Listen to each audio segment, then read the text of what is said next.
नमस्कार दोस्तों, मैं संतोष पटेल स्वागत करता हूं आपके अपने YouTube चैनल डिजिटल भंडार पर।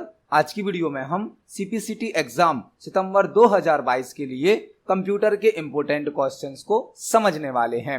यह हमारा CPCT एग्जाम सितंबर 2022 के लिए पार्ट नंबर 11 है, 11वें नंबर का वीडियो है।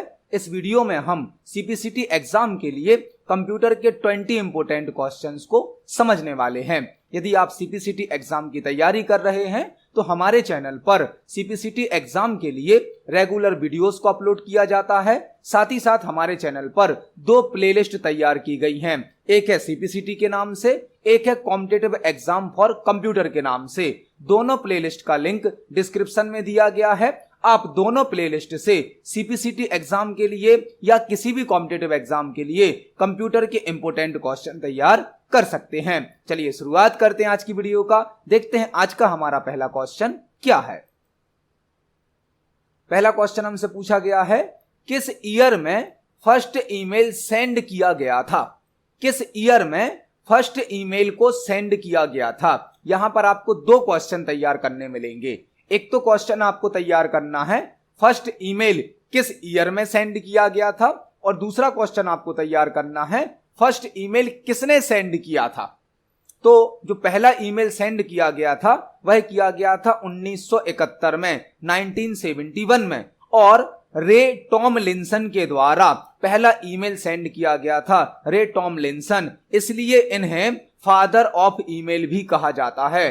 पहला ईमेल रे टॉमलिंसन ने 1971 में सेंड किया था, इसलिए रे टॉमलिंसन को फादर ऑफ ईमेल भी कहा जाता है। तो यहां पर हमने एक साथ 2-3 क्वेश्चन तैयार करे। जो पहला ईमेल सेंड किया गया था वह सन 1971 में सेंड किया गया था, और रे टॉमलिंसन ने पहला ईमेल सेंड किया था, इसलिए इन्हें फादर ऑफ ईमेल भी कहा जाता है। तो इस क्वेश्चन का सही आंसर होगा ऑप्शन नंबर डी, 1971। देखते हैं हमारे नेक्स्ट क्वेश्चन को। नेक्स्ट क्वेश्चन है, वेब ब्राउजर में वेब पेज के सोर्स कोड को देखने के लिए किस शॉर्टकट की का उपयोग किया जाता है। बहुत ही इंपॉर्टेंट क्वेश्चन है, थोड़ा सा लॉजिकल क्वेश्चन है। वेब ब्राउजर में यदि हमें वेब पेज का सोर्स कोड देखना है तो हम किस शॉर्टकट की का उपयोग करेंगे। वेब ब्राउजर जो कि एक एप्लीकेशन सॉफ्टवेयर होता है जो कि किसी वेब पेज या वेबसाइट को ओपन करने के लिए यूज किया जाता है। वेब ब्राउजर एक एप्लीकेशन सॉफ्टवेयर होता है जो कि वेब पेज या वेबसाइट को शो करने के लिए, ओपन करने के लिए यूज किया जाता है, जैसे कि Google Chrome, Mozilla Firefox, opera mini, internet explorer, यह सभी वेब ब्राउजर हैं। वेब ब्राउजर में जब आप कोई वेबसाइट ओपन करते हो, कोई वेब पेज ओपन करते हो, यदि आपको उस वेब पेज का सोर्स कोड देखना है, सोर्स कोड मतलब कोडिंग देखनी है कि इस वेब पेज को बनाने के लिए क्या कोडिंग की गई है, तो आप कौन सी शॉर्टकट की यूज करेंगे। वेब ब्राउजर में वेब पेज की कोडिंग या सोर्स कोड को देखने के लिए Ctrl+U शॉर्टकट की का यूज किया जाता है। Ctrl+U वेब ब्राउजर में वेब पेज का सोर्स कोड मतलब की कोडिंग को शो कर देती है। तो इस क्वेश्चन का सही आंसर होगा ऑप्शन नंबर बी, Ctrl+U हमें वेब ब्राउजर में जो भी वेब पेज अभी ओपन है उसका सोर्स कोड शो कर देती है। तो इस क्वेश्चन का सही आंसर होगा ऑप्शन नंबर बी। देखते हैं हमारे नेक्स्ट क्वेश्चन को। नेक्स्ट क्वेश्चन है, प्रेजेंटेशन को क्लोज करने के लिए किस शॉर्टकट की का उपयोग किया जाता है। यह क्वेश्चन पावर पॉइंट सॉफ्टवेयर से पूछा गया है। पावर पॉइंट जो कि एक प्रेजेंटेशन सॉफ्टवेयर होता है, पावर पॉइंट का यूज प्रेजेंटेशन बनाने के लिए किया जाता है। एक प्रेजेंटेशन मल्टीपल स्लाइड से मिलकर बनी होती है। प्रेजेंटेशन के अंदर मल्टीपल स्लाइड का यूज किया जाता है। स्लाइड मतलब पावर पॉइंट का पेज। जो पावर पॉइंट में फाइल बनती है उसे कहा जाता है प्रेजेंटेशन, और इसके अंदर जो पेज यूज किया जाता है उसे कहा जाता है स्लाइड। तो यदि हमें जो प्रेजेंटेशन अभी हमारे कंप्यूटर पर ओपन है उसे यदि क्लोज करना है, उसे बंद करना है, तो हम कौन सी शॉर्टकट की का यूज करेंगे। यहां पर आपको एक क्वेश्चन ऐसा तैयार करना है कि MS Word, MS Excel, PowerPoint या मैक्सिमम सॉफ्टवेयर में यदि हमें फाइल को क्लोज करना है तो एक ही शॉर्टकट की काम आती है Ctrl+W। Ctrl+W से हम MS वर्ड की फाइल को, एक्सेल की फाइल को या पावर पॉइंट की फाइल को क्लोज कर सकते हैं। तो ऐसा नहीं है कि यह शॉर्टकट की केवल पावर पॉइंट में काम करेगी, यह शॉर्टकट की वर्ड, एक्सेल, पावर पॉइंट तीनों सॉफ्टवेयर में काम करेगी। मतलब यदि आपसे पेपर में MS वर्ड में पूछ लिया जाता है कि MS वर्ड की फाइल को क्लोज करने के लिए क्या शॉर्टकट की यूज की जाती है, तो वहां पर भी आप Ctrl+W आंसर को टिक कर सकते हैं। तो इस क्वेश्चन का सही आंसर होगा ऑप्शन नंबर ए, Ctrl+W का यूज प्रेजेंटेशन को क्लोज करने के लिए किया जाता है। इस क्वेश्चन का सही आंसर होगा ऑप्शन नंबर ए। देखते हैं हमारे नेक्स्ट क्वेश्चन को। नेक्स्ट क्वेश्चन है, कंप्यूटर में सबसे स्मॉल मेमोरी यूनिट क्या होती है? कंप्यूटर सिस्टम में सबसे छोटी मेमोरी यूनिट क्या होती है, हमें यहां पर बताना है। कंप्यूटर सिस्टम में हम जो भी डेटा स्टोर करते हैं, इंफॉर्मेशन स्टोर करते हैं, उसको मेजर करने के लिए, उसको नापने के लिए कई प्रकार की मेमोरी यूनिट यूज की जाती हैं। मेमोरी यूनिट मतलब एक ऐसी यूनिट जो किसी डेटा को, किसी इंफॉर्मेशन को मेजर करती है, नापती है कि उसकी साइज क्या है। तो कंप्यूटर सिस्टम में हमसे पूछी गई है सबसे छोटी मेमोरी यूनिट जो कि होती है बिट। कंप्यूटर सिस्टम में सबसे स्मॉल मेमोरी यूनिट होती है बिट। बिट मतलब 0 एंड 1, बाइनरी बिट। यहां पर दो ही प्रकार की बिट होती हैं, एक 0 एक 1। कंप्यूटर सिस्टम केवल 0 1 पर वर्क करता है और बिट हमारे कंप्यूटर में सबसे स्मॉल मेमोरी यूनिट होती है जो कि दो ही प्रकार की होती हैं, या तो 0 या फिर 1। बिट का फुल फॉर्म भी आपको याद करना है। बिट का फुल फॉर्म होता है बाइनरी डिजिट। बिट का फुल फॉर्म होता है बाइनरी डिजिट जो कि दो ही होती हैं, एक 0 और एक 1। तो कंप्यूटर में सबसे छोटी मेमोरी यूनिट होती है बिट, जिसका फुल फॉर्म होता है बाइनरी डिजिट। इस क्वेश्चन का सही आंसर है ऑप्शन नंबर सी। देखते हैं हमारे नेक्स्ट क्वेश्चन को। नेक्स्ट क्वेश्चन है, मॉनिटर के द्वारा ब्लैंक आउटपुट प्रोवाइड किया जाता है। मॉनिटर के द्वारा कैसा आउटपुट प्रदान किया जाता है, यह हमें यहां पर बताना है। मॉनिटर एक आउटपुट डिवाइस है जो कि हमें सॉफ्ट कॉपी आउटपुट प्रदान करता है। सॉफ्ट कॉपी, मॉनिटर एक आउटपुट डिवाइस है जो कि हमें सॉफ्ट कॉपी आउटपुट प्रदान करता है। सॉफ्ट कॉपी मतलब ऐसा डेटा जिसको हम स्क्रीन पर देख सकते हैं, इलेक्ट्रॉनिक फॉर्मेट में होता है, डिजिटल फॉर्मेट में होता है, उसे कहा जाता है सॉफ्ट कॉपी। जबकि हार्ड कॉपी आउटपुट या प्रिंटेड कॉपी प्रिंटर के द्वारा दी जाती है। प्रिंटर भी एक आउटपुट डिवाइस है जो हमें हार्ड कॉपी या प्रिंटेड कॉपी आउटपुट प्रदान करता है। तो मॉनिटर के द्वारा दिए गए आउटपुट को सॉफ्ट कॉपी आउटपुट कहा जाता है, जबकि प्रिंटर के द्वारा दिए गए आउटपुट को हार्ड कॉपी आउटपुट या प्रिंटेड कॉपी आउटपुट कहा जाता है। तो इस क्वेश्चन का सही आंसर होगा option number B, soft copy. Monitor के द्वारा सॉफ्ट कॉपी आउटपुट प्रोवाइड किया जाता है। देखते हैं हमारे नेक्स्ट क्वेश्चन को। नेक्स्ट क्वेश्चन है, निम्न में से कौन सा नेटवर्क साइज में सबसे बड़ा होता है? यह क्वेश्चन कंप्यूटर नेटवर्क से पूछा गया है। निम्न में से कौन सा नेटवर्क साइज में सबसे बड़ा होता है? नेटवर्क मल्टीपल टाइप्स के होते हैं। नेटवर्क का मतलब होता है collection of multiple computer and multiple devices. एक नेटवर्क में मल्टीपल कंप्यूटर को आपस में कनेक्ट किया जाता है और सभी डिवाइस को आपस में कनेक्ट करने के लिए कई प्रकार की नेटवर्किंग डिवाइस भी यूज की जाती हैं। नेटवर्क जो बनाया जाता है वह इंफॉर्मेशन और रिसोर्स को शेयर करने के लिए बनाया जाता है। कई प्रकार के नेटवर्क होते हैं, लैन, वैन, मैन, पैन, कई प्रकार के नेटवर्क होते हैं। तो हमें यहां पर बताना है कि दिए गए ऑप्शन में से सबसे बड़ा नेटवर्क कौन सा है। सबसे बड़ा नेटवर्क, यहां पर आपको 3-4 क्वेश्चन तैयार करने हैं। जो पहला नेटवर्क का टाइप है पेन, यह साइज में सबसे छोटा होता है। पेन नेटवर्क साइज में सबसे छोटा होता है। पेन जिसका फुल फॉर्म होता है personal area network. Personal area network जो कि एक सबसे छोटा, सबसे स्मॉल नेटवर्क होता है। इसके बाद आता है लैन, लोकल एरिया नेटवर्क। इसके बाद आता है मैन, मेट्रोपॉलिटन एरिया नेटवर्क। और फिर आता है वैन, वाइड एरिया नेटवर्क, जो कि सबसे बड़ा होता है, पूरी दुनिया में फैला हुआ है। वैन एक सबसे बड़ा नेटवर्क है जो कि पूरी दुनिया में फैला हुआ है, जिसे वाइड एरिया नेटवर्क कहा जाता है। जैसे कि इंटरनेट वैन नेटवर्क का एग्जाम्पल है, वाइड एरिया नेटवर्क है इंटरनेट, जो कि पूरी दुनिया में फैला हुआ है। तो यहां पर आपको 3-4 क्वेश्चन तैयार करने मिले। जो सबसे छोटा नेटवर्क है वह है पैन, पर्सनल एरिया नेटवर्क।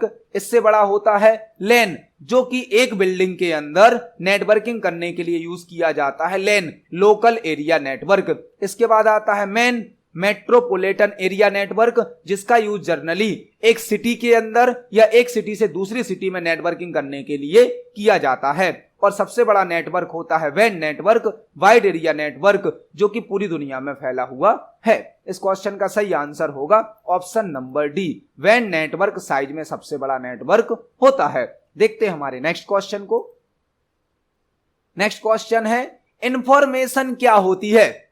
बहुत ही इंपॉर्टेंट क्वेश्चन है, इंफॉर्मेशन क्या होती है। यहां पर आपको 2-3 क्वेश्चन तैयार करने मिलेंगे। इंफॉर्मेशन क्या होती है, डेटा क्या होता है, सॉफ्टवेयर का पर्पस क्या होता है। यहां पर आपको 3-4 क्वेश्चन तैयार करने मिलेंगे। हमसे पूछा गया है इंफॉर्मेशन क्या होती है। इस क्वेश्चन को समझने के लिए हम एक डायग्राम बनाने वाले हैं। हम कंप्यूटर सिस्टम में इनपुट करते हैं, इनपुट जो हम इनपुट करते हैं वह होता है डेटा। यूजर के द्वारा कंप्यूटर सिस्टम में डेटा को इनपुट किया जाता है। यह डेटा इनपुट होने के बाद कंप्यूटर सिस्टम इसको प्रोसेस करता है, डेटा को प्रोसेस करेगा और प्रोसेस करने के बाद हमें जो आउटपुट प्रदान किया जाता है वह आउटपुट ही हमारे लिए इंफॉर्मेशन होती है। मतलब कंप्यूटर सिस्टम में हम डेटा को इनपुट करते हैं, कंप्यूटर सिस्टम उस डेटा को प्रोसेस करता है और हमें जो आउटपुट देता है उसे इंफॉर्मेशन कहा जाता है। यहां पर आपको 2 क्वेश्चन तैयार करने हैं, डेटा क्या होता है और इंफॉर्मेशन क्या होती है। डेटा का मतलब होता है raw fact, raw fact data को कहा जाता है रॉ फैक्ट। कुछ तथ्य होते हैं उन्हें कहा जाता है डेटा, जो कि अनऑर्गेनाइज्ड होते हैं, अनप्रोसेस्ड होते हैं। डेटा अव्यवस्थित होता है, लेकिन डेटा को व्यवस्थित करके प्रोसेस करके इंफॉर्मेशन में बदल दिया जाता है। जो इंफॉर्मेशन होती है वह एक मीनिंगफुल डेटा होता है, मीनिंगफुल डेटा। डेटा होते हैं रॉ फैक्ट, जबकि इंफॉर्मेशन होती है मीनिंगफुल डेटा या प्रोसेस्ड डेटा या ऑर्गेनाइज्ड डेटा। तो जो डेटा होता है वह रॉ फैक्ट होता है, अनऑर्गेनाइज्ड होता है, अनप्रोसेस्ड होता है और डेटा को प्रोसेस करने के बाद ऑर्गेनाइज किया जाता है, एक मीनिंगफुल इंफॉर्मेशन में बदल दिया जाता है। डेटा को प्रोसेस करने के बाद हमें इंफॉर्मेशन प्राप्त होती है जो कि होती है मीनिंगफुल डेटा। और यह जो काम होता है डेटा को इंफॉर्मेशन में बदलने का, यह सॉफ्टवेयर के द्वारा किया जाता है, सॉफ्टवेयर के द्वारा। सॉफ्टवेयर का उद्देश्य होता है डेटा को इंफॉर्मेशन में कन्वर्ट करना। तो यहां पर हमने एक साथ 3-4 क्वेश्चन तैयार करे। डेटा होते हैं रॉ फैक्ट मतलब तथ्य, इंफॉर्मेशन होती है प्रोसेस्ड डेटा, ऑर्गेनाइज्ड डेटा या मीनिंगफुल डेटा, और डेटा को इंफॉर्मेशन में सॉफ्टवेयर के द्वारा कन्वर्ट किया जाता है। तो इस क्वेश्चन का सही आंसर होगा ऑप्शन नंबर डी। देखते हैं हमारे नेक्स्ट क्वेश्चन को। नेक्स्ट क्वेश्चन हमसे पूछा गया है कंप्यूटर को स्टार्ट और रीस्टार्ट करना क्या कहलाता है। कंप्यूटर सिस्टम को स्टार्ट करना और रीस्टार्ट करना क्या कहलाता है। बहुत ही बेसिक लेकिन एक इंपॉर्टेंट क्वेश्चन है। कंप्यूटर सिस्टम को स्टार्ट या रीस्टार्ट करना क्या कहलाता है। यदि कोई कंप्यूटर ऑफ है, अभी ऑफ है, और आप उसको ऑन कर रहे हैं तो कंप्यूटर स्टार्ट हुआ। और यदि कोई कंप्यूटर ऑलरेडी चल रहा है, वर्किंग में है, आप उसको रीस्टार्ट करते हो तो वह भी कंप्यूटर दोबारा ऑन होगा। मतलब कंप्यूटर को स्टार्ट करना और रीस्टार्ट करना क्या कहलाता है, हमें यहां पर बताना है। कंप्यूटर को स्टार्ट और रीस्टार्ट करना कहलाता है कंप्यूटर को बूट करना। कंप्यूटर सिस्टम को स्टार्ट और रीस्टार्ट करना कंप्यूटर को बूट करना कहलाता है, बूट करना। जब हम कंप्यूटर सिस्टम को स्टार्ट करते हैं या रीस्टार्ट करते हैं तो ऑपरेटिंग सिस्टम कंप्यूटर की सेकेंडरी मेमोरी से प्राइमरी मेमोरी में लोड होता है, उसे कहा जाता है बूटिंग प्रोसेस। कंप्यूटर सिस्टम को स्टार्ट और रीस्टार्ट करना कहलाता है कंप्यूटर को बूट करना, और बूटिंग प्रोसेस में ऑपरेटिंग सिस्टम को सेकेंडरी मेमोरी से प्राइमरी मेमोरी में लोड किया जाता है। यहां पर आपको 2 क्वेश्चन और तैयार करने हैं। जो बूटिंग प्रोसेस है, बूटिंग प्रोसेस के 2 टाइप होते हैं। एक होती है cold booting, cold booting, cold booting का मतलब है एक ऑफ कंप्यूटर को ऑन करना। जो कंप्यूटर पहले से ऑफ है यदि हम उसको ऑन करते हैं तो उसे कहा जाता है कोल्ड बूटिंग। दूसरी बूटिंग होती है वार्म बूटिंग। जब एक कंप्यूटर सिस्टम को रीस्टार्ट किया जाता है, मतलब एक ऑन कंप्यूटर को बंद करके दोबारा ऑन किया जाता है, रीस्टार्ट किया जाता है, तो उसे कहा जाता है वार्म बूटिंग। बूटिंग प्रोसेस मतलब कंप्यूटर सिस्टम को ऑन करना। और बूटिंग के दो टाइप होते हैं, एक होती है कोल्ड बूटिंग मतलब ऑफ कंप्यूटर को ऑन करना। जब कोई कंप्यूटर ऑफ होगा आप उसको ऑन करेंगे तो वह कहलाती है कोल्ड बूटिंग। और यदि कंप्यूटर पहले से ऑन है आप उसको रीस्टार्ट करेंगे तो वह कहलाती है वार्म बूटिंग। तो बूटिंग के दो टाइप होते हैं। इस क्वेश्चन का सही आंसर होगा option number C, boot. Computer को स्टार्ट और रीस्टार्ट करना बूट कहलाता है। देखते हैं हमारे नेक्स्ट क्वेश्चन को। नेक्स्ट क्वेश्चन है माउस का आविष्कार या माउस का इन्वेंशन किसके द्वारा किया गया है। माउस का इन्वेंशन या माउस का आविष्कार किसके द्वारा किया गया है। यह कंप्यूटर जीके से संबंधित क्वेश्चन है। माउस जो कि एक इनपुट डिवाइस है, माउस जो कि एक इनपुट डिवाइस है, माउस को पॉइंटिंग डिवाइस भी कहा जाता है। माउस के द्वारा कंप्यूटर सिस्टम में इंस्ट्रक्शन को इनपुट किया जाता है, निर्देशों को इनपुट किया जाता है। और हमसे यहां पर पूछा गया है माउस का आविष्कार या माउस का इन्वेंशन किसके द्वारा किया गया है। तो माउस का इन्वेंशन किया गया है डगलस एंजेलबार्ट के द्वारा। डगलस एंजेलबार्ट ने 1964 में माउस का आविष्कार किया था। माउस एक इनपुट डिवाइस है जो कि एक पॉइंटिंग डिवाइस भी होती है। माउस के द्वारा इंस्ट्रक्शंस को, निर्देशों को कंप्यूटर सिस्टम में इनपुट किया जाता है। और माउस का इन्वेंशन डगलस एंजेलबार्ट के द्वारा किया गया था जो 1964 में किया गया है। तो इस क्वेश्चन का सही आंसर होगा ऑप्शन नंबर बी, माउस का इन्वेंशन या आविष्कार डगलस एंजेलबार्ट के द्वारा किया गया है। देखते हैं हमारे नेक्स्ट क्वेश्चन को। नेक्स्ट क्वेश्चन बहुत ही इंपॉर्टेंट है। आईपी वर्जन 4 में एड्रेस की साइज क्या होती है। आईपी वर्जन 4 में एड्रेस की साइज क्या होती है। यहां पर आपको 3-4 क्वेश्चन तैयार करने हैं क्योंकि सीपीसीटी के एग्जाम में आईपी एड्रेस से संबंधित 1-2 क्वेश्चन जरूर पूछे जाते हैं। आईपी एड्रेस से संबंधित 1-2 क्वेश्चन आपके पेपर में जरूर आएंगे। आईपी का फुल फॉर्म क्या होता है, पहला क्वेश्चन। आईपी का फुल फॉर्म, आईपी का फुल फॉर्म होता है इंटरनेट प्रोटोकॉल। आईपी का फुल फॉर्म होता है इंटरनेट प्रोटोकॉल। आईपी का फुल फॉर्म होता है इंटरनेट प्रोटोकॉल। अब आईपी एड्रेस क्या होता है। आईपी एड्रेस किसी कंप्यूटर का एक यूनिक एड्रेस होता है जिसके द्वारा उस कंप्यूटर सिस्टम को नेटवर्क में आइडेंटिफाई किया जाता है, पहचाना जाता है। किसी नेटवर्क में कंप्यूटर को एक यूनिक एड्रेस के द्वारा पहचाना जाता है, उस एड्रेस को कहा जाता है आईपी एड्रेस। और आईपी एड्रेस को लॉजिकल एड्रेस भी कहा जाता है। आईपी एड्रेस के 2 वर्जन हैं। जो आईपी एड्रेस है या आईपी प्रोटोकॉल है, इसके 2 वर्जन हैं। एक होता है IP version 4, IP version 6। IP version 4 में जो आईपी एड्रेस होता है उसकी साइज होती है 32 बिट। और आईपी वर्जन 6 में आईपी एड्रेस की साइज होती है 128 बिट, 128 बिट। और आईपी प्रोटोकॉल की या आईपी एड्रेस की अभी तक 5 क्लास भी आ चुकी हैं। आईपी एड्रेस की 5 क्लास होती हैं जो कि क्लास ए से लेकर क्लास ई तक होती हैं। यहां पर आपसे कई प्रकार के क्वेश्चन पूछे जाते हैं आईपी एड्रेस से संबंधित। आईपी का फुल फॉर्म क्या होता है, इंटरनेट प्रोटोकॉल। आईपी एड्रेस किसी कंप्यूटर का एक यूनिक एड्रेस होता है, एक यूनिक नंबर होता है जिसके द्वारा उस कंप्यूटर को नेटवर्क में पहचाना जाता है। आईपी एड्रेस के 2 वर्जन हैं, IP version 4, IP version 6। IP version 4 में आईपी एड्रेस की साइज 32 बिट होती है और आईपी वर्जन 6 में 128 बिट होती है। आईपी एड्रेस की 5 क्लास हैं, 5 क्लास। पहली क्लास है क्लास ए, दूसरी क्लास है क्लास बी, तीसरी क्लास है क्लास सी, चौथी क्लास है क्लास डी और लास्ट है क्लास ई। तो कई प्रकार के क्वेश्चन आपसे पूछे जा सकते हैं। यहां पर हमसे पूछा गया है आईपी वर्जन 4 में एड्रेस की साइज क्या होती है, तो वह होती है 32 बिट, 32 बिट्स। तो इस क्वेश्चन का सही आंसर होगा ऑप्शन नंबर बी। यहां पर हमने एक साथ 5-6 क्वेश्चन को तैयार किया जो कि सभी क्वेश्चन इंपोर्टेंट हैं। देखते हैं हमारे नेक्स्ट क्वेश्चन को।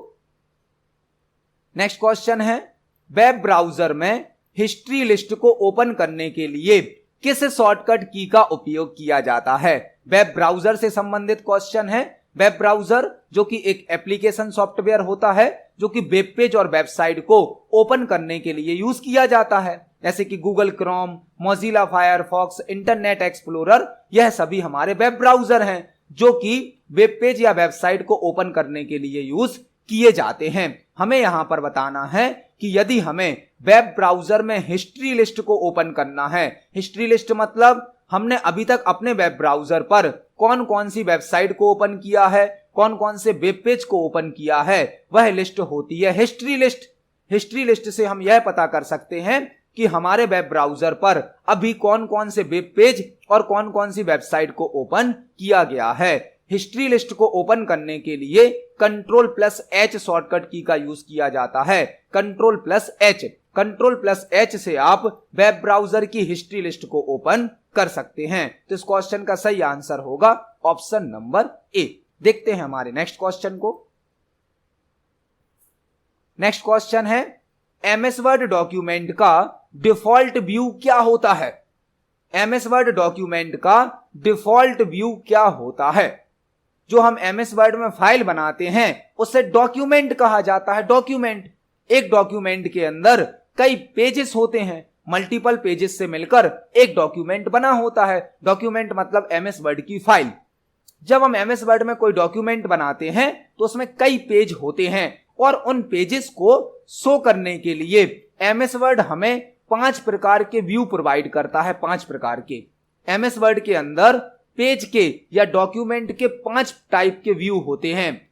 Print layout view, draft view, outline view, reading mode और एक होता है हमारा वेब लेआउट व्यू। 5 प्रकार के व्यू होते हैं, लेकिन हमसे पूछा गया है डिफॉल्ट व्यू कौन सा होता है। डिफॉल्ट व्यू मतलब जब आप MS वर्ड में कोई फाइल बनाते हो, MS वर्ड को ओपन करते हो तो अपने आप कौन सा व्यू होता है? बाय डिफॉल्ट व्यू होता है print layout view. Print layout view जब हम MS वर्ड में कोई भी नई फाइल बनाते हैं तो वह फाइल बाय डिफॉल्ट हमें प्रिंट लेआउट व्यू में शो की जाती है। प्रिंट लेआउट व्यू का मतलब है जैसा हमारा पेज का प्रिंट आउट निकलेगा वैसा ही पेज हमें इस व्यू में शो किया जाता है। इस व्यू में सभी प्रकार के मार्जिन, हेडर, फुटर, पेज की साइज और हमारा जो टेक्स्ट होता है वह प्रॉपरली शो किया जाता है। जो हम डॉक्यूमेंट क्रिएट करते हैं वह भी प्रिंट लेआउट व्यू में क्रिएट किया जाता है। तो इस क्वेश्चन का सही आंसर होगा option number C. Print layout view MS Word का डिफॉल्ट व्यू होता है। देखते हैं हमारे नेक्स्ट क्वेश्चन को। नेक्स्ट क्वेश्चन है, MS एक्सेल में नंबर का डिफॉल्ट अलाइनमेंट क्या होता है? MS एक्सेल में नंबर का डिफॉल्ट अलाइनमेंट क्या होता है? जब आप MS एक्सेल में किसी सेल में नंबर टाइप करते हैं तो उनका अलाइनमेंट क्या होता है, हमें यहां पर बताना है। जब हम MS एक्सेल के किसी सेल में नंबर को टाइप करते हैं तो नंबर का अलाइनमेंट अपने आप सेट हो जाता है राइट और टेक्स्ट का अलाइनमेंट हो जाता है लेफ्ट। यहां पर आपको 2 क्वेश्चन तैयार करने हैं। जब आप MS एक्सेल में कोई टेक्स्ट टाइप करेंगे तो उसका डिफॉल्ट अलाइनमेंट होता है लेफ्ट और नंबर का डिफॉल्ट अलाइनमेंट होता है राइट। तो यहां पर हमने 2 क्वेश्चन तैयार करे। इस क्वेश्चन का सही आंसर होगा option number B. MS Excel में नंबर का डिफॉल्ट अलाइनमेंट होता है राइट अलाइनमेंट। देखते हैं हमारे नेक्स्ट क्वेश्चन को। नेक्स्ट क्वेश्चन है, निम्न में से कौन एक इमेज फाइल फॉर्मेट है? हमें कुछ एक्सटेंशन दिए गए हैं, हमें कुछ फाइल फॉर्मेट दिए गए हैं और हमें बताना है इनमें से कौन सा एक इमेज फाइल फॉर्मेट है। फाइल फॉर्मेट को एक्सटेंशन भी कहा जाता है। एक्सटेंशन या फाइल फॉर्मेट यह बताता है, यह रिप्रेजेंट करता है कि यह फाइल किस प्रकार की है, यह फाइल किस प्रकार के सॉफ्टवेयर में बनाई गई है। हमसे यहां पर पूछा गया है कि दिए गए ऑप्शन में से कौन एक इमेज फाइल फॉर्मेट है, मतलब जिसका यूज इमेज फाइल को सेव करने के लिए किया जाता है। तो यहां पर जो .png है, .png एक इमेज फाइल फॉर्मेट होता है। .png जिसका फुल फॉर्म होता है पोर्टेबल नेटवर्क ग्राफिक्स। .png एक इमेज फाइल फॉर्मेट होता है जिसका फुल फॉर्म होता है पोर्टेबल नेटवर्क ग्राफिक्स। यहां पर आपको 3 क्वेश्चन और तैयार करने हैं। जो हमारा कर्सर शो होता है, माउस का पॉइंटर शो होता है, उसका एक्सटेंशन होता है .cur। कर्सर का एक्सटेंशन होता है .cur। माउस का जो पॉइंटर कर्सर होता है उसका एक्सटेंशन होता है .cur। टेम्परेरी फाइल का एक्सटेंशन होता है .tmp और डेटा फाइल का एक्सटेंशन होता है .dat। तो यहां पर एक साथ हमें 4-5 क्वेश्चन तैयार करने मिल गए। इस क्वेश्चन का सही आंसर है ऑप्शन नंबर सी .png। एक इमेज फाइल फॉर्मेट होता है। देखते हैं हमारे नेक्स्ट क्वेश्चन को। नेक्स्ट क्वेश्चन बहुत ही इंपॉर्टेंट है और थोड़ा सा लॉजिकल क्वेश्चन है। हमें दो बाइनरी नंबर दिए गए हैं, यह हमारा पहला नंबर है, यह हमारा दूसरा नंबर है। हमें दोनों बाइनरी नंबर का इनटू करना है, गुणा करना है और हमें आंसर बताना है क्या होगा। अब सीपीसीटी के एग्जाम में कंप्यूटर नंबर सिस्टम से, कंप्यूटर अर्थमेटिक से, कंप्यूटर में कॉम्प्लीमेंट से संबंधित क्वेश्चन भी पूछे जाते हैं। यहां पर हमें बाइनरी अर्थमेटिक के अंतर्गत बाइनरी मल्टीप्लिकेशन का क्वेश्चन दिया गया है। हमें दो बाइनरी नंबर दिए गए हैं और हमें दोनों का इनटू करना है, गुणा करना है और आंसर क्या आएगा यह बताना है। यहां पर हमें दो बाइनरी नंबर दिए गए हैं, दोनों का हमें गुणा करना है और हमें आंसर बताना है। आपको यदि कोई भी बाइनरी नंबर का इनटू करना है, गुणा करना है, तो इसके लिए आपको 4 नियम याद रखने होंगे। जब हम 0 का गुणा 0 से करेंगे तो आंसर 0 प्राप्त होगा। जब हम 0 का गुणा 1 से करेंगे तो आंसर हमें 0 प्राप्त होगा। जब 1 का गुणा हम 0 से करेंगे तो भी आंसर 0 प्राप्त होगा। लेकिन जब 1 का गुणा 1 से करेंगे तब हमें आंसर प्राप्त होगा 1।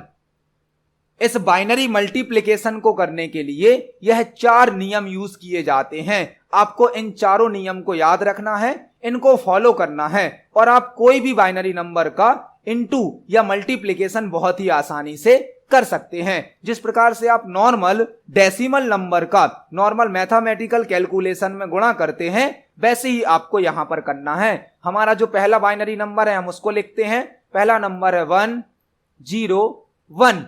इसमें हमें गुणा करना है दूसरे बाइनरी नंबर का जो कि हमारा है 100। हमने दोनों नंबर को लिखा। अब हम पहले इस 0 का गुणा ऊपर वाले सभी नंबर में करेंगे, पहले 0 का। जब 0 का 1 से करोगे तो 0 ही प्राप्त होगा। 0 का 0 से करोगे 0 प्राप्त होगा। 0 का 1 से करोगे 0 प्राप्त होगा। एक नंबर का गुणा हो गया तो हम यहां पर एक क्रॉस लगा देंगे। अब हमें दूसरे वाले 0 का करना है। जब आप 0 का करोगे तो फिर आपको 0 ही मिलेंगे, मतलब यहां पर तीनों जगह क्या आ जाएगा, 0 आ जाएगा। यह हमारा 2 नंबर का गुणा हो गया। अब हमें यहां पर 2 क्रॉस लगा देने हैं और 1 का गुणा करना है। अब ऊपर 1 का, जब हम 1 में 1 का गुणा करेंगे तो 1 प्राप्त होगा। 1 का गुणा 0 में करेंगे तो यहां पर 0 प्राप्त होगा और 1 का गुणा 1 में करेंगे तो 1 प्राप्त होगा। यहां पर हमने यह गुणा कर दिया, इनटू कर दिया। अब हमें इन सभी को ऐड कर देना है, जोड़ देना है, जैसा कि हम नॉर्मल मैथमेटिकल कैलकुलेशन में करते हैं। तो यहां पर तो हमारा केवल 0 है, यहां पर भी 0 है। यहां 0 प्लस 0 होगा 0 और 0 को 1 में जोड़ेंगे तो आ जाएगा 1। यहां 0 प्लस 0 0 और 1 का 1 हम लिख देंगे। याद रखें यहां पर हमने जो एडिशन किया है, इस एडिशन में हमें बाइनरी एडिशन के रूल्स को फॉलो करना है। बाइनरी एडिशन के रूल्स क्या होते हैं? 0 में 0 को ऐड करने पर 0 प्राप्त होगा। 0 में 1 को ऐड करने पर 1 प्राप्त होगा। 1 में 0 को ऐड करने पर 1 प्राप्त होगा और 1 में 1 ऐड करने पर 0 प्राप्त होता है, प्लस एक कैरी भी प्राप्त होती है। हमने अपने प्रीवियस वीडियोस में बाइनरी एडिशन को परफॉर्म करना भी सीखा है। तो जब आपने गुणा कर लिया था, उसके बाद जो हमने नंबर को जोड़ा है, एडिशन किया है, उसके लिए हमें बाइनरी एडिशन के रूल्स को फॉलो करना है, जो कि यह होते हैं 4 प्रकार के। जब हमने 0 को लिखा, यहां पर 0 में 0 ऐड किया तो 0 मिला। यहां पहले इन दोनों 0 को जोड़ा तो 0 और 0 में 1 जोड़ा तो 1। 0 प्लस 0 0 और 1 का 1 लिख दिया। यह हमारा आंसर आ गया, क्वेश्चन सॉल्व हो गया। तो आप देख सकते हैं हमारा जो आंसर आएगा वह होगा option number B. Option number B हमारा आंसर है। यदि आपको कोई भी बाइनरी नंबर मिलता है तो आपको यह बाइनरी मल्टीप्लिकेशन के रूल्स फॉलो करने हैं। पहले गुणा करना है, उसके बाद बाइनरी एडिशन के रूल्स का यूज करते हुए सभी नंबर को जोड़ देना है। और ध्यान रखें यहां पर जितनी भी कैरी प्राप्त होंगी उन सभी कैरी को हमें ऐड करना है। तो इस क्वेश्चन का सही आंसर होगा ऑप्शन नंबर बी। यहां पर हमने बाइनरी मल्टीप्लिकेशन को सॉल्व करना सीखा, आंसर आया हमारा ऑप्शन नंबर बी। देखते हैं हमारे नेक्स्ट क्वेश्चन को। नेक्स्ट क्वेश्चन एमएस एक्सेल से पूछा गया है। एमएस एक्सेल में न्यू वर्कशीट इंसर्ट करने के लिए किस शॉर्टकट की का उपयोग किया जाता है? एमएस एक्सेल में न्यू वर्कशीट इंसर्ट करने के लिए किस शॉर्टकट की का उपयोग किया जाता है? एमएस एक्सेल जो कि एक स्प्रेडशीट सॉफ्टवेयर होता है, एमएस एक्सेल में क्रिएट होने वाली फाइल को वर्कबुक कहा जाता है, वर्कबुक। और एमएस एक्सेल में बनने वाले पेज को वर्कशीट कहा जाता है, वर्कशीट। एक वर्कशीट मल्टीपल रो और कॉलम का कलेक्शन होती है। हमसे यहां पर पूछा गया है यदि हमें एमएस एक्सेल में एक नई वर्कशीट ऐड करनी है तो हम कौन सी शॉर्टकट की यूज करेंगे? उसके लिए शिफ्ट प्लस F11 शॉर्टकट की यूज की जाती है, शिफ्ट प्लस F11। यदि आपको एमएस एक्सेल में एक नई वर्कशीट ऐड करनी है तो आप शिफ्ट प्लस F11 शॉर्टकट की का यूज कर सकते हैं। यदि आप कंट्रोल प्लस N प्रेस करेंगे तो एक नई वर्कबुक क्रिएट हो जाएगी, नई फाइल क्रिएट हो जाएगी। तो न्यू वर्कबुक को बनाने के लिए कंट्रोल N का यूज किया जाएगा और वर्कबुक में नई वर्कशीट ऐड करने के लिए शिफ्ट प्लस F11 का यूज किया जाएगा। तो इस क्वेश्चन का सही आंसर होगा ऑप्शन नंबर डी। देखते हैं हमारे नेक्स्ट क्वेश्चन को। नेक्स्ट क्वेश्चन है निम्न में से कौन एक यूटिलिटी सॉफ्टवेयर है? निम्न में से कौन एक यूटिलिटी सॉफ्टवेयर है? यूटिलिटी सॉफ्टवेयर वह सॉफ्टवेयर कहलाते हैं जो हमारे कंप्यूटर सिस्टम का मेंटेनेंस करते हैं, कंप्यूटर सिस्टम की देखरेख करते हैं और कंप्यूटर सिस्टम की परफॉर्मेंस को बढ़ा देते हैं, कंप्यूटर सिस्टम की स्पीड को बढ़ा देते हैं, वह कहलाते हैं यूटिलिटी सॉफ्टवेयर। तो यहां पर जो हमें सॉफ्टवेयर दिए गए हैं उनमें नॉर्टन एंटीवायरस, नॉर्टन एंटीवायरस एक यूटिलिटी सॉफ्टवेयर है जो कि हमारे कंप्यूटर सिस्टम को वायरस से प्रोटेक्ट करता है, हमारे कंप्यूटर सिस्टम की स्पीड को इंप्रूव करता है। तो इस क्वेश्चन का सही आंसर होगा option number D. Norton antivirus एक यूटिलिटी सॉफ्टवेयर होता है। जो भी एंटीवायरस हैं वह सभी यूटिलिटी सॉफ्टवेयर कहलाते हैं। देखते हैं हमारे नेक्स्ट क्वेश्चन को। नेक्स्ट क्वेश्चन है साइपर टेक्स्ट क्या होता है? साइपर टेक्स्ट यह टॉपिक इंफॉर्मेशन सिक्योरिटी से, साइबर सिक्योरिटी से पूछा गया है। इंफॉर्मेशन सिक्योरिटी में, साइबर सिक्योरिटी में एक सिक्योर कम्युनिकेशन करने के लिए साइपर टेक्स्ट का यूज किया जाता है जो कि इनक्रिप्शन के द्वारा जनरेट होता है। जब हम कोई मैसेज सेंड करते हैं नेटवर्क में, सेंडर ने यदि कोई मैसेज सेंड किया तो वह प्लेन टेक्स्ट या नॉर्मल टेक्स्ट के रूप में होता है, प्लेन टेक्स्ट या नॉर्मल टेक्स्ट। इस पर एन्क्रिप्शन को अप्लाई किया जाता है, एन्क्रिप्शन को। एन्क्रिप्शन के द्वारा इस प्लेन टेक्स्ट को नॉर्मल टेक्स्ट में, साइपर टेक्स्ट में बदल दिया जाता है। सेंडर ने प्लेन टेक्स्ट को सेंड किया, उस पर एन्क्रिप्शन को अप्लाई किया गया, एन्क्रिप्शन ने इस प्लेन टेक्स्ट को साइपर टेक्स्ट में बदल दिया जो कि एक सीक्रेट कोड होता है जिसको आसानी से समझा नहीं जा सकता। यह सीक्रेट कोड रिसीवर के यहां पर जाता है और इस पर डिक्रिप्शन अप्लाई कर दिया जाता है, डिक्रिप्शन अप्लाई करने के बाद यह वापस प्लेन टेक्स्ट में बदल जाता है। तो यहां पर सेंडर जो है वह प्लेन टेक्स्ट सेंड करता है, प्लेन टेक्स्ट को एन्क्रिप्शन के द्वारा साइपर टेक्स्ट में बदला जाता है जो कि एक सीक्रेट कोड होता है जिसे आसानी से समझा नहीं जा सकता। साइपर टेक्स्ट पर डिक्रिप्शन अप्लाई किया जाता है और वापस साइपर टेक्स्ट को प्लेन टेक्स्ट में कन्वर्ट कर दिया जाता है। हमसे पूछा गया है साइपर टेक्स्ट क्या होता है? तो साइपर टेक्स्ट होता है एक सीक्रेट कोड जो कि एन्क्रिप्शन के द्वारा जनरेट किया जाता है। तो इस क्वेश्चन का सही आंसर होगा ऑप्शन नंबर बी। देखते हैं हमारे नेक्स्ट क्वेश्चन को।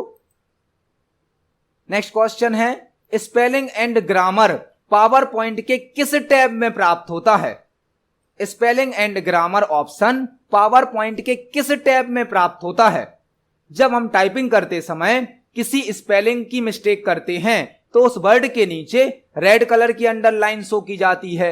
यदि हम किसी सेंटेंस में ग्रामर की मिस्टेक करते हैं तो सेंटेंस में जहां पर ग्रामर की मिस्टेक होती है वहां पर ब्लू या ग्रीन कलर की अंडरलाइन शो की जाती है, जिसको करेक्ट करने के लिए, सुधारने के लिए स्पेलिंग एंड ग्रामर नाम का फीचर यूज किया जाता है। MS Word, Excel, PowerPoint में स्पेलिंग और ग्रामर को करेक्ट करने के लिए स्पेलिंग एंड ग्रामर नाम का ऑप्शन यूज किया जाता है, जो कि रिव्यू टैब में प्राप्त होता है। रिव्यू टैब के अंदर स्पेलिंग एंड ग्रामर नाम का ऑप्शन होता है, जिसकी शॉर्टकट की होती है F7 के द्वारा स्पेलिंग एंड ग्रामर को यूज किया जा सकता है। तो यहां पर हमने 2 क्वेश्चन तैयार करे। रिव्यू टैब में स्पेलिंग एंड ग्रामर प्राप्त होता है, जिसकी शॉर्टकट की होती है F7। देखते हैं हमारे नेक्स्ट क्वेश्चन को। नेक्स्ट क्वेश्चन है, MS वर्ड में लेबल क्रिएट करने के लिए किस टैब का उपयोग किया जाता है? MS वर्ड में यदि हमें लेबल क्रिएट करने हैं तो हम किस टैब का यूज करेंगे? लेबल एक छोटी साइज का स्टिकर होता है, जिसको किसी लेटर, एनवलप या किसी पार्सल पर पेस्ट किया जाता है, चिपकाया जाता है। आपने देखा होगा जो हमें कार्ड प्राप्त होते हैं, शादी के कार्ड या कोई इनविटेशन कार्ड, कोई लेटर, कोई एनवलप, तो उस पर छोटी साइज का एक स्टिकर लगा होता है, जिस पर सेंडर या रिसीवर का एड्रेस नाम भी प्रिंट होता है, उसे कहा जाता है लेबल। और MS वर्ड में यदि हमें लेबल बनाना है तो हमें मेलिंग स्टेप को यूज करना होता है। मेलिंग स्टेप के द्वारा हम मेल मर्ज ऑप्शन के द्वारा लेटर, लेबल, एनवलप क्रिएट कर सकते हैं। तो इस क्वेश्चन का सही आंसर होगा option number D, mailing step. MS word में लेबल क्रिएट करने के लिए मेलिंग स्टेप का यूज किया जाता है। मेल मर्ज के द्वारा हम लेटर, लेबल और एनवलप को क्रिएट कर सकते हैं। तो आज की वीडियो में हमने CPCT एग्जाम के लिए 20 इंपोर्टेंट क्वेश्चंस को समझा है।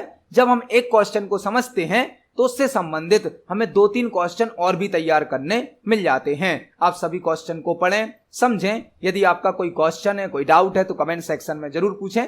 वीडियो पसंद आती है तो वीडियो को लाइक करें, ज्यादा से ज्यादा शेयर करें। मिलते हैं अगली वीडियो में। धन्यवाद।